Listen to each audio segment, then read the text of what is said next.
Hi everyone, I welcome you all to my YouTube channel E Gurukul academy. जैसा कि दोस्तों पिछले क्लास में हमने अर्थमेटिक प्रोग्रेशन के बहुत इम्पॉर्टेंट क्वेश्चन देखे थे और सीखे थे कि सर कैसे इसे सॉल्व किया जाता है, और जो कि पिछला लेक्चर जो लड़के या लड़कियां नहीं देखें उनसे मेरा रिक्वेस्ट है कि आप मेरे प्लेलिस्ट में जाएं और अब तक के मैंने सारे वीडियोस जो अपलोड किए हैं ना वो बारी बारी से आप देखते हुए आए। आप बहुत अच्छे से सीखेंगे दोस्तों, ठीक है। दूसरी बात कि हमने एपी का फ़ेज़ 1 कंप्लीट किया था और अब हम लोग फ़ेज़ 2 की तरफ बढ़ रहे हैं, जो कि आपका लास्ट फेज़ होगा। इसके बाद हम लोग सम ऑफ एन टर्म्स के बारे में पढ़ेंगे और धीरे धीरे आप देखेंगे, है ना, कि मैं आपको एक एक चीज़ पढ़ाता चला जाऊंगा। ये जैसा कि आप लोग बोर्ड पे क्वेश्चन देख रहे हैं कि सर बोर्ड पे जो क्वेश्चन लिखा हुआ है क्या, कि अगर किसी एपी का फर्स्ट टर्म अगर ए है, कॉमन डिफरेंस अगर डी है और लास्ट टर्म यदि एल है, तो शो कीजिए कि उस एपी का nth term from the end L minus n minus 1 into D होता है। अभी तक आपने क्या पढ़ा था, एपी का पढ़ा था शुरुआत से nवां टर्म निकालने का फार्मूला। तो nth टर्म निकालने का स्टार्टिंग से क्या पढ़ा था दोस्तों, a plus N minus 1 into D. लेकिन अब nth टर्म पढ़ना है, लेकिन किधर से, तो आप बोलेंगे फ्रॉम इंड से। तो ये फार्मूला याद रखिएगा, L minus n minus 1 into D होता है, ठीक है। तो ध्यान देंगे सारे स्टूडेंट, है ना। अब आपका क्लास, ठीक है ना, जो भी हमारे 10th के बच्चे हमसे जुड़े हुए हैं वो पेशेंस रखें। मैं बार बार एक ही वर्ड बोलता हूँ, मुझे हज़ारों सब्सक्राइबर को से हमको मतलब नहीं दोस्तों। मैं अगर यूट्यूब पे आया हूँ तो यह सोच के नहीं आया हूँ, ठीक है ना, कि मुझे बहुत, है ना, आगे बढ़ना है और बड़ा यूट्यूबर बनना है। नहीं, मेरे पास जो नॉलेज है, ठीक है ना, मैं चाहता हूँ कि ईमानदारी से वो आपके तक मैं डिलीवर कर दूँ, ठीक है ना। लेकिन उसके लिए आपको पेशेंस रखना होगा, ठीक है ना, क्योंकि मैं बहुत बिज़ी रहता हूँ अपने लाइफ में और उस बिज़ी शेड्यूल्ड में से भी आपके लिए समय निकालता हूँ, ठीक है ना। आप लोग वीडियोस को नहीं लाइक करना है मत करो, नहीं कमेंट करना है मत करो, लेकिन मन से पढ़ो, क्योंकि मैं जेन्युइन तरीके से आपको पढ़ा रहा हूँ, है ना। जो बच्चे हमसे जुड़े हुए हैं वो हमें जान रहे हैं। आइए ध्यान दीजिएगा। सर हम लोग इसको अगर प्रूफ करने लगे तो कैसे लिखेंगे, we may write the given AP as, आप क्या बोलेंगे सर, अगर हमको स्टार्टिंग से जनरल फॉर्म में किसी भी एपी के टर्म को रिप्रेजेंट करना रहता है तो फर्स्ट टर्म ए होता है। सेकेंड टर्म को रिप्रेजेंट करने के लिए हम इसमें डी एक्स्ट्रा जोड़ देते हैं, फिर इस सेकेंड टर्म में फिर से एक डी जोड़ोगे तो आएगा ए प्लस 2d, फिर इस टर्म में एक डी जोड़ोगे तो a प्लस 3d, और इस तरह से हम लोग आगे बढ़ते चले जाते हैं। नहीं दोस्तों, अब हम इसका उल्टा चलेंगे। ये तो स्टार्टिंग से हो गया, अगर इंड से बोलेगा तो हम इंड से मान लेते हैं कि फर्स्ट टर्म मेरा l है, सेकेंड टर्म के लिए इसमें से एक घटाओ, फिर इसमें से एक घटाओ तो l माइनस 2, फिर इसमें से एक घटाओ तो l माइनस 3। समझ रहे हो? अरे नहीं समझ रहे हो, कोई बात नहीं। हम क्या बोलें कि ये मेरा थर्ड टर्म है इंड से, अगर हमको फोर्थ टर्म चाहिए तो इसमें से एक और घटाओ, तो देखो दोनों माइनस है ना, तो काम करो जोड़ने का, सिंबल दो माइनस का, तो हमारा फोर्थ टर्म मिल जाएगा। अब इस -3 में फिर से -1 जोड़ोगे तो l माइनस क्या मिलेगा, 4 मिलेगा। तो आप समझ रहे हैं ना मेरी बात को।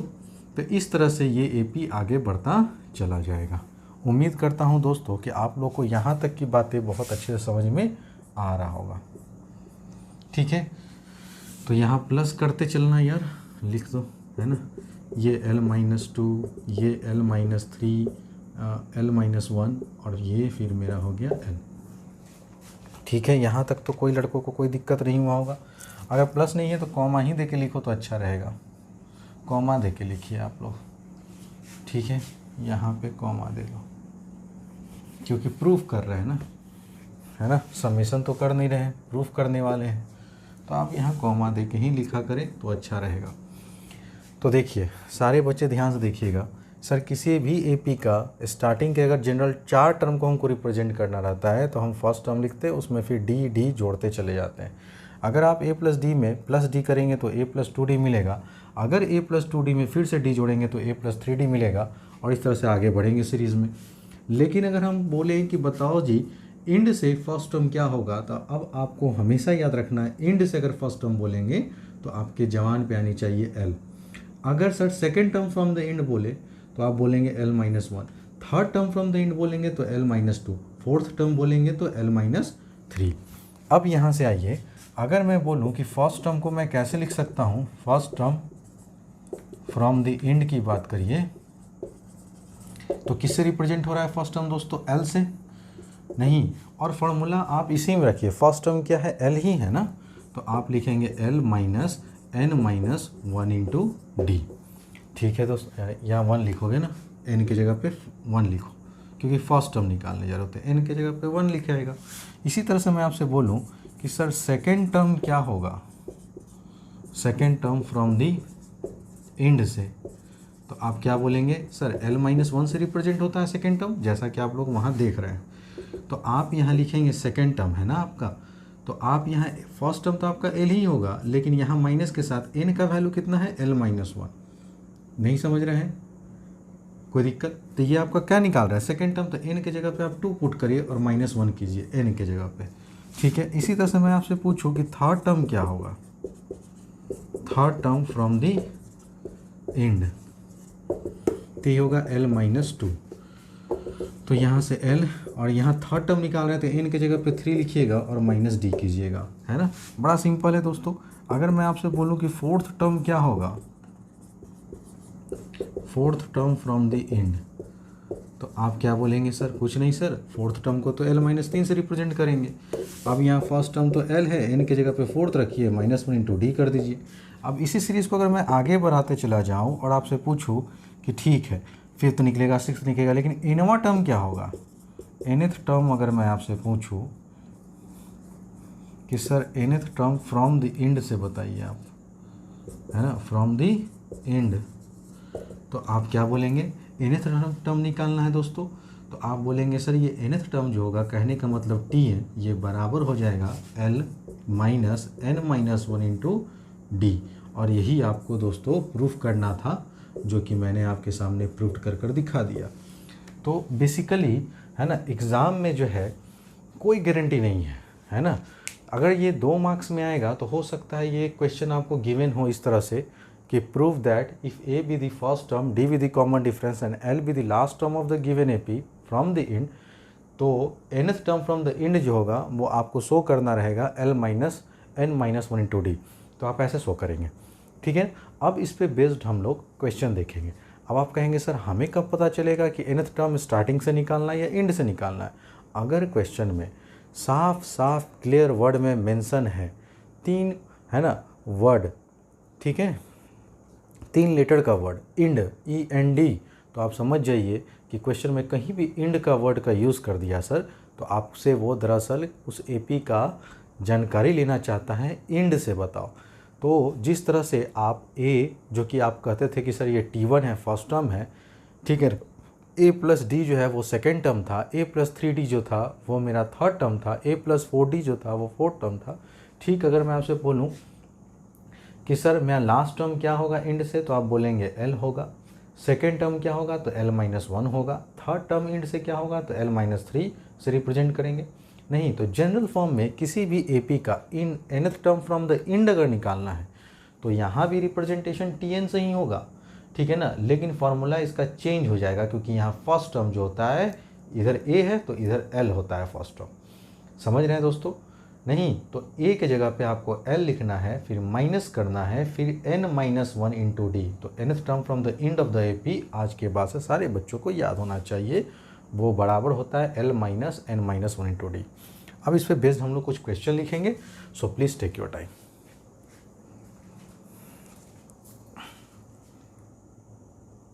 आइए स्टूडेंट, जैसा कि आप लोग बोर्ड पे क्वेश्चन देख रहे होंगे, कहा जा रहा है find the 11th term from the end of an AP 10, 7, 4 dash dash dash, last term को कितना मालूम है दोस्तों, -62।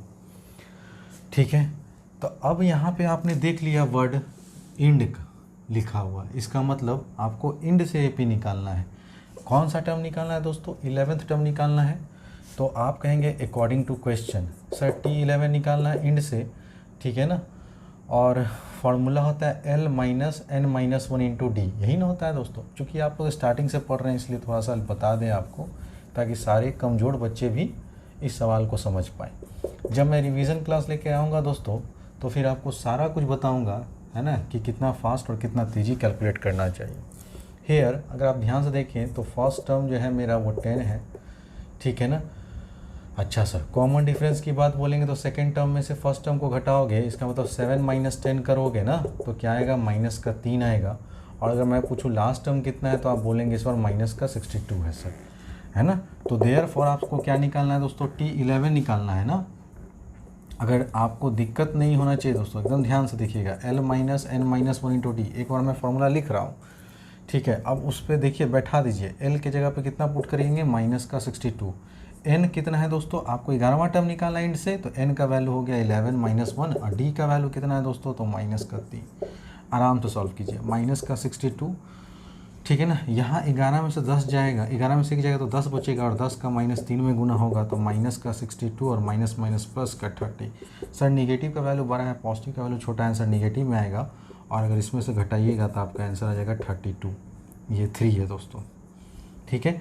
तो इस तरह से है ना क्वेश्चन हम लोग सॉल्व करते हैं। कभी भी अगर आपसे एपी पूछे कि इंड से एपी बताइए तो आप यही फार्मूला का यूज़ करेंगे। एक सिंगल सा फार्मूला है जो आपको याद रखना है, ठीक है।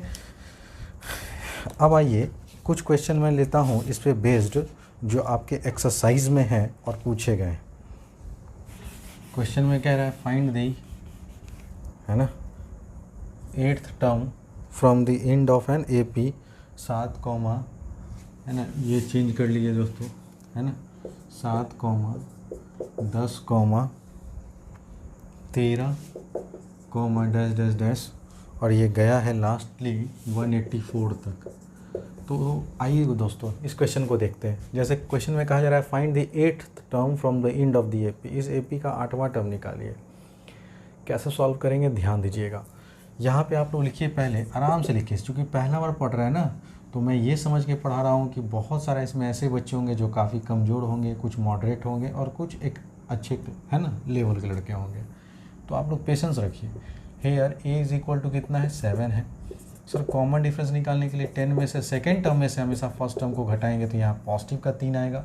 सर लास्ट टर्म कितना इस बार दिया हुआ, 184 दिया हुआ है। आपको क्या निकालना है दोस्तों, T8 निकालना है ना, तो देयरफॉर T8 बराबर लिखेंगे L कितना है दोस्तों, 184 माइनस कितना है टर्म निकालना, 8वां टर्म ना, तो N की जगह पे 8 पुट करेंगे, और D कितना है, 3 है।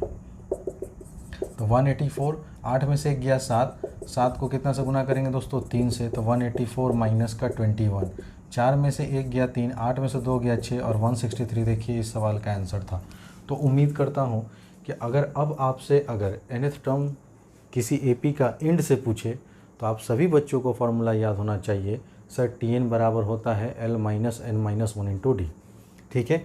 अब आइए जो कि काफ़ी मोस्ट इम्पॉर्टेंट क्वेश्चंस हैं, है ना, जो भी मैं अब डिस्कस करूँगा, ठीक है ना, चूँकि है ना सबसे ज़्यादा स्टूडेंट का एक टीचर पे भरोसा बना होता है दोस्तों, इसलिए आप आंख बंद करके आप मेरे ऊपर विश्वास कीजिए, ठीक है ना। मैं आपको बहुत अच्छे तरीके से आपको एक एक टाइप के क्वेश्चन को समझा रहा हूँ, ठीक है ना। ध्यान दीजिएगा बोर्ड पे, है ना।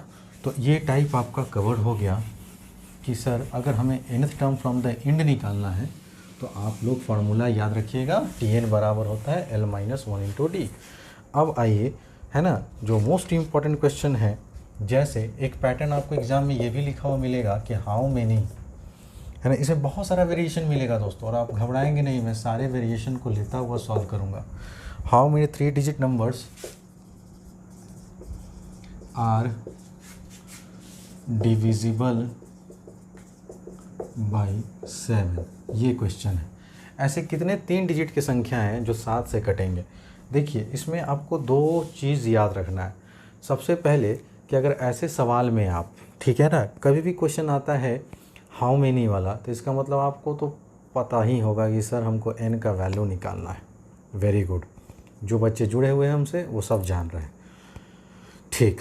दूसरी बात कि कभी भी अगर इस तरह क्वेश्चन आए कि how many 2 digit number, how many 3 digit number, या 2 नंबर दे देगा स्पेसिफिक नंबर, उसमें से ऐसे कितने नंबर हैं जो 3 से डिविजल हैं, जो 7 से डिविजल हैं, जो 11 से डिविजल हैं, तो आपको हमेशा फोकस ये करना है कि सबसे पहले वो सबसे पहली संख्या कौन सी है ना, 3 डिजिट का, जैसे क्वेश्चन में कह रहा है 3 डिजिट का, तो आपको ये फाइंड आउट करना है, पहला टर्म पकड़ना है, फर्स्ट टर्म, कि वो सबसे पहला फर्स्ट टर्म कौन है जो 7 से कम्प्लीटली डिविजिबल होगा।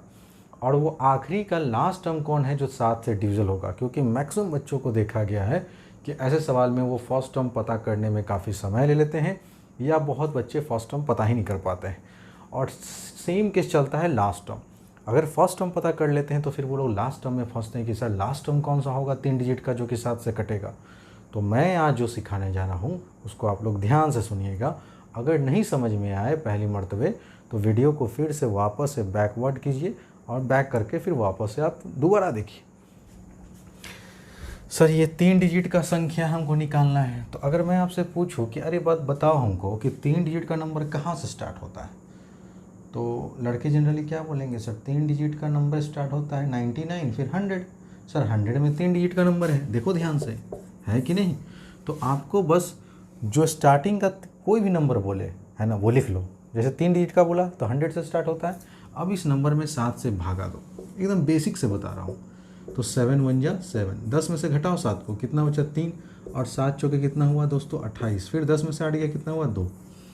सोचो है ना कि सर अगर ये 2 नहीं रहता तो ये कम्प्लीटली कट जाता, है ना, कम्प्लीटली कट जाता। तो आखिर इस 3 के बगल में वो कौन सा नंबर होना चाहिए था जिसको 7 से अगर डिवाइड करते तो पूरा पूरी कट जाता, ठीक है ना। तो आप बोलेंगे सर अगर यहाँ 5 होता, क्या होता 5 होता तो वो नंबर सर कट जाता। तो सर ये तो आप देख के बता दिए कि 7 5 जा कितना होता है 35, तो कट जाता। लेकिन हम लोग के पास उतना दिमाग है नहीं, ठीक है ना, क्योंकि अभी हम लोग सर 10th में पढ़ रहे हैं तो उतना मेरे माइंड में क्लिक नहीं किया। तो फिर आप क्या करेंगे, उसका भी उपाय है, ठीक है ना। अब देखिए है ना, अगर ये 100 की जगह 105 होता और तब इसको हम 7 से डिवाइड करते तो 7 1 जा 7, 10 में से 7 गया 3, और फिर 7 5 जा 35, कट गया ना दोस्तों, कम्प्लीटली डिविजल हो गया 7 से। तो आपने पता कर लिया कि सर फर्स्ट नंबर मेरा क्या है 105 होगा। वो 3 डिजिट की पहली संख्या जो 7 से डिविजिबल हो जाए वो नंबर क्या है 105। Very good. अब यहाँ से बच्चे कहेंगे सर अगर मेरा माइंड काम नहीं किया तो कोई बात नहीं, तुम ऐसे डिवाइड किए थे ना, तो अब तुम क्या करना, इन दोनों नंबर का डिफरेंस ले लो। डिफरेंस मतलब ये जो मेरा डिवाइज़र है उसमें से इस रिमाइंडर को घटा दो, तो तुम क्या बोलोगे सर 7 में से 2 गया तो कितना आ गया 5। अब जो रिज़ल्ट आया इस रिज़ल्ट को इस डिविडेंड में क्या कर दो, ऐड कर दो। तो सर 100 में अगर 5 ऐड करोगे तो तुरंत पता चल गया कि वो पहला नंबर जो 3 डिजिट का होना चाहिए और 7 से कटना चाहिए वो क्या है 105। फिर से जो बच्चों को नहीं समझ में आया वीडियो को वापस से बैक करो और फिर से देखो, ध्यान देना। तो हेयर हम लोग लिखेंगे गिवन एपी, क्या क्या है, तो आप बोलेंगे सर पहला जो 3 डिजिट का नंबर होगा वो 105 होगा। अब सेकंड के लिए क्या करते थे, डी जोड़ते चलते थे ना, तो आप इसमें डी जोड़ दीजिए। तो कॉमन डिफरेंस आप देख चुके हैं सर, चूँकि 7 से कटना है इसलिए 7 7 का कॉमन डिफरेंस होगा। आप इसमें 7 जोड़ते चल जाओ ना, तो 112 में अगर 7 जोड़ोगे तो आएगा 119। ठीक है दोस्तों, है ना, इस तरह से आगे बढ़ेंगे। 3 ही टर्म लिखना, ज़्यादा लिखने की ज़रूरत नहीं है। अब पता करना है लास्ट टर्म क्या होगा। सर लास्ट का वो 3 डिजिट का कौन सा नंबर है, अगर मैं आपसे पूछूं तो क्या बोलेंगे सर 999, क्योंकि है ना इस 999 में जैसे ही आप एक ऐड करेंगे तो घटना क्या घटेगा दोस्तों, ये 4 डिजिट का संख्या हो जाएगा। तो आखिरी का जो लास्ट 3 डिजिट का संख्या होगा वो क्या होगा 999। अब आप इस 999 को उठाइए और फिर से 7 से डिवाइड कीजिए। तो सर 7 1 जा 7, 9 में से 7 गया 2, फिर 7 चौके 28, फिर यहाँ से 1, और फिर आप बोलेंगे सर कितना हो गया, तो 7 दूनी 14 हो गया। 9 में से 4 गया, कितना बचा दोस्तों इस बार रिमाइंडर 5 बचा। ठीक है, अगर आपको लास्ट डिजिट पता करना है तो कुछ नहीं करेंगे, जो रिमाइंडर आया इस डिवाइज़र में आप इसका डिफरेंस ले लीजिए। क्या लेना है आपको, डिफरेंस। और डिफरेंस कैसे निकलता है सर, बड़ा नंबर में से छोटा नंबर को घटाएंगे, मतलब डिविडेंड में से इस रिमाइंडर को घटा दीजिए। तो 999 में से जैसे ही अगर आप 5 घटाएंगे तो ये आ जाएगा 994, और ये ऐसा नंबर होगा लास्ट का 3 डिजिट का संख्या जो कि 7 से क्या होगा डिविजिबल होगा। यही पता करना है आपको, एक लास्ट डिजिट और एक पहला डिजिट। उसके बाद तो फिर जो नंबर से कहेगा, कहता वहाँ 11 से डिविजन होना चाहिए तो 11 11 जोड़ते चले जाते हैं। फिर से मैं रिपीट कर देता हूँ उन बच्चों के लिए जो थोड़ा सा कमज़ोर है ना, मैं समय ले रहा हूँ, आप लोग देख रहे होंगे ना, मैं समय ले रहा हूँ। क्यों, क्योंकि मुझे पता है कि किस तरह का क्वेश्चन अगर मैं निकाल कर अगर सामने में बच्चों को ऑफलाइन में देता तो मैक्सिमम 80% बच्चा ऐसे सवाल में फंस जाता है। अगर आपको इस तरह का पैटर्न डिविजिबल बाय होना चाहिए, है ना, फलाने नंबर से, तो आपको कुछ नहीं करना है, आपको पहले ये देखना है कि 3 डिजिट का पहला संख्या कौन सा है। तो आपने देखा 3 डिजिट का पहला संख्या 100 है। 7 से आप डिवाइड कीजिए, जो रिमाइंडर आया इस रिमाइंडर को आप इस कोसेंट में घटा दीजिए, तो डिफरेंस लिए यहाँ पर भी, है ना, तो डिफरेंस आया 5। अब ये जो 5 आया इस संख्या को डायरेक्ट आप डिविडेंड में जोड़ दीजिए, तो आपको पता चल जाएगा फर्स्ट टर्म क्या है। ठीक है, अगर आपको सर किसी भी एपी का लास्ट टर्म पता करना है तो आप सबसे पहले ये देखिए कि 3 डिजिट का वो संख्या कौन सा है ना। तो आपने देखा 999, अब इस 999 में आप 7 से डिवाइड कीजिए, जो रिमाइंडर आया लास्ट डिजिट में कुछ दिमाग नहीं लगाना, इस रिमाइंडर को सीधे डिविडेंड में घटा के लिख दीजिए। तो 999 में से जैसे ही मैंने 5 घटाया तो मुझे पता चल गया वो नंबर है 994। अब आपका एपी सॉल्व हो गया, क्योंकि आपको सब पता है। अब आप कहेंगे कि सर अब हमको तो एपी पता चल ही गया, तो भाई पता, देखिए मिटा नहीं रहा हूँ, ठीक है ना, ध्यान दीजिएगा। तो अब आप लिखिए यहाँ पे, है ना, हमको क्या निकालना है दोस्तों कि हाउ मेनी 3 डिजिट नंबर ना which are divisible by 9 by 7। तो हमने बता रखा है ये हमेशा किसका वैल्यू होता है हाउ मेनी वाले सवाल में, टीएन का वैल्यू। तो अकॉर्डिंग टू क्वेश्चन आप टीएन बराबर मारेंगे 994। अब टीएन का फॉर्मूला होता है दोस्तों a plus N minus 1 into D बराबर 994। देखिए तो फर्स्ट टर्म कितना है दोस्तों यहाँ पे 105। एन तो निकालना ही है सर, क्योंकि हाउ मेनी वाला सवाल है। कॉमन डिफरेंस के लिए बड़े नंबर में से छोटे नंबर को घटाइएगा तो साथ ही ना आएगा, है ना। जिस बच्चे को ये भी दिक्कत है तो भाई घटा कर देख लो, 12 में से 5 गया, साथ ही आएगा, बराबर क्या करोगे 994 कर दोगे। ठीक है, अब आप आराम से सॉल्व कीजिए। तो आप बोलेंगे सर ये 105 हुआ, 7 का जब n में गुना होगा तो 7n, और जब 7 का -1 में गुना होगा तो 7 1 या 7 बराबर 994। अब अगर 105 में से अगर आप 7 घटा देंगे, क्योंकि ये नंबर है ये नंबर है, तो अगर 15 में से 7 जाएगा तो आप क्या बोलेंगे 8, और ये हो गया 98। ठीक है दोस्तों, प्लस का 7n बराबर 994। अब आपको 7n ये कांस्टेंट नंबर को उधर शिफ्ट करें तो 994 प्लस में है ना, इधर गया तो क्या हो गया माइनस में। अब आप देखिए कि अगर सर ये 994 में से अगर मैं कितना माइनस कर दूँ 98, तो 14 में से 8 गया 6, 18 में से 9 गया 9, ये आ गया 896। ठीक है, तो 7n बराबर हो गया 896। अब आप 7 के टेबल से इसको काट दीजिए। तो अगर आप 7 के टेबल से इसको डिवाइड करेंगे ना तो 7 1 जा, आप क्या बोलेंगे सर 7, 8 में से 7 गया 1, 7 दूनी के 14, 9 में से 4 गया सर कितना 5, और फिर बचा 6, तो 7 8 जा 56, और इस तरह से ये कैंसिल हो गया। तो 7 के टेबल से ये जब कैंसिल हुआ तो कितनी बार में कैंसिल हुआ दोस्तों 128। तो ऐसे कितने संख्या है ना 3 डिजिट के जो कि 7 से डिविजिबल होंगे। तो आपके सामने निकल कर आ गया कि सर 128 नंबर ऐसा होगा 3 डिजिट का जो कि 7 से क्या होगा कम्प्लीटली डिविजिबल होगा। अब क्वेश्चन का पैटर्न दो तरह से पूछता है, कभी आपको डिविजिबल दे देगा या कहीं आपसे पूछेगा मल्टीपल ऑफ 7, तो दोनों का माइनस दोस्तों सेम है। अगर आपसे मल्टीपल पूछे यही काम करेंगे, डिविजिबल पूछे यही काम करेंगे। उम्मीद करता हूँ कि आप लोग को बहुत अच्छे से इस तरह का पैटर्न समझ में आया होगा। अगर नहीं आया तो कोई बात नहीं, मैं फिर से क्वेश्चन लेता हूँ इस पे बेस्ड, और हर तरह के वेरिएशन आपके सामने मैं सॉल्व करूँगा। Please take your time.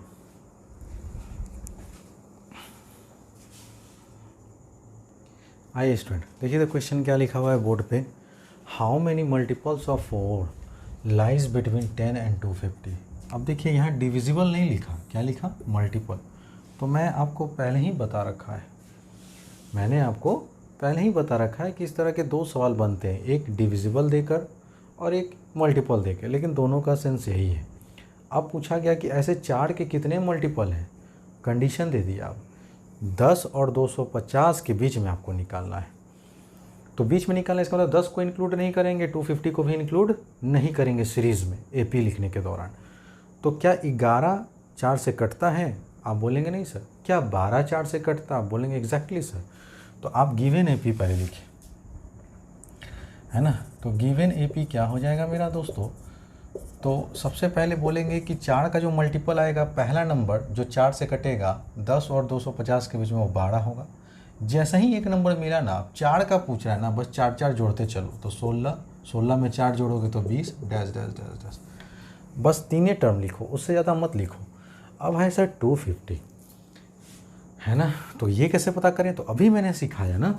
अब यहाँ 250 है ना, तो आप इस 250 में पहले क्या करेंगे, 4 से डिवाइड कर दो, तो 4 छक 24, 25 में से 4 गया 1, 5 में से 4 गया 1, फिर 4 दूनी कितना हो गया दोस्तों 8, 10 में से 8 गया क्या हुआ 2, इस 2 को डायरेक्ट इसमें से घटा दो। तो अगर 250 में से मैं 2 को घटा दूँ ना, तो आएगा 248, और आप देख रहे होंगे ये 4 से कट रहा है, तो लास्ट का जो नंबर होगा वो हो गया 248। बस आपको यही मेहनत करना है पहला टर्म में और लास्ट टर्म में, उसके बाद तो कुछ है ही नहीं। ये हमेशा किसका वैल्यू होता है, मैंने आपको बता रखा है टी एन का। तो अकॉर्डिंग टू क्वेश्चन कहेंगे क्या सर, टी एन बराबर है ना 248।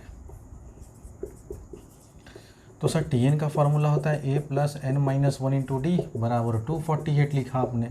सर फर्स्ट टर्म कितना है, आप बोलेंगे 12। सर एन तो निकालना ही है, डी का वैल्यू कितना है, तो 4 का गैप है, बराबर 248।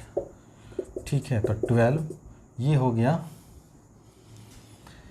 गुना करेंगे तो 4n माइनस का 4 बराबर 248। सर 12 में से 4 घटा देंगे तो बचेगा 8 प्लस 4n बराबर 248। अब इस 8 को ले जाके उधर घटा दीजिए, तो 4n बराबर हो जाएगा 248 माइनस 8, तो यहाँ से आ गया सर 4n बराबर 240, और यहाँ से जैसे ही इसको काटे तो आपका n का वैल्यू आ गया 60, and this is your final result. और यही आपको दोस्तों आंसर था, है ना। तो उम्मीद करता हूँ कि इस तरह के पैटर्न को आप धीरे धीरे सीख रहे होंगे, है ना। So please take your time.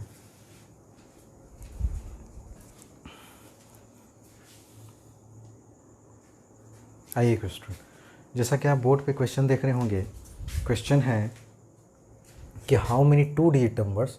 अब यहाँ पे 2 डिजिट का संख्या बोल दिया, किससे डिविजन होना चाहिए, 6 से। तो अगर मैं आपसे पूछूं कि सर 2 डिजिट का नंबर जो होगा वो स्टार्ट कहाँ से होता है, तो आप सब लोग बोलेंगे सर 10 से स्टार्ट होता है। लीजिए 10, क्या 10 6 से कटेगा, आप बोलेंगे नहीं। क्या 11 6 से कटेगा, नहीं। क्या 12 कटेगा, एकदम कटेगा सर, हो गया, पकड़ा गया। तो आप बोलेंगे सर हेयर गिवन APR। तो सबसे पहला आप बोलेंगे नंबर क्या है, 12। अब बस 6 का कह रहा है ना, तो 6 6 जोड़ते चलो ना, 12 में 6 जोड़ोगे तो 18, 18 में 6 जोड़ोगे तो 24, फिर डैश डैश डैश। अब आते हैं sir last number. Last number जो 2 डिजिट का होता है दोस्तों वो 99 होता है ना, इसमें आप 6 से डिवाइड कीजिए, एकदम आराम से सीखो। 9 में से 6 गया 3, और 6 6 कितना होता है दोस्तों 36, 9 में से 6 गया 3। अब ये जो 3 आया ना, इसमें घटाओ, डायरेक्ट घटा दो। तो तुम देखो कि 99 में से अगर मैं 3 घटाऊंगा सर तो क्या बचेगा, 96। और ये हमेशा किसका वैल्यू होगा दोस्तों, TN का वैल्यू। तो अकॉर्डिंग टू क्वेश्चन TN बराबर आप पुट करेंगे 96, TN का फॉर्मूला लगाओ, A plus N minus 1 into D बराबर 96।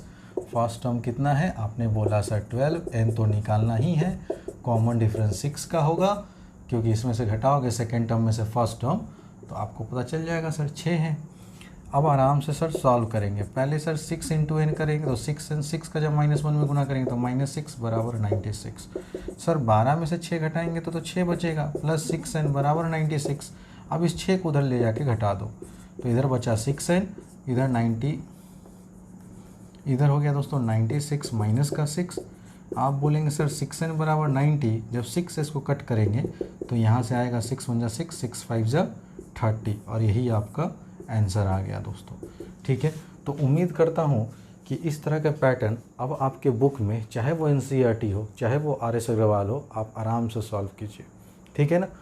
और मैं अब बोलूँगा आप लोगों को कि आप लोग जितने भी 10th के बच्चे हैं उनका अल्टरनेट डे में एक एक दिन कर वीडियो आने वाला है, तो आने वाला है, ठीक है ना, समझ रहे हैं दोस्तों। तो अब आप लोग आराम से पढ़िए।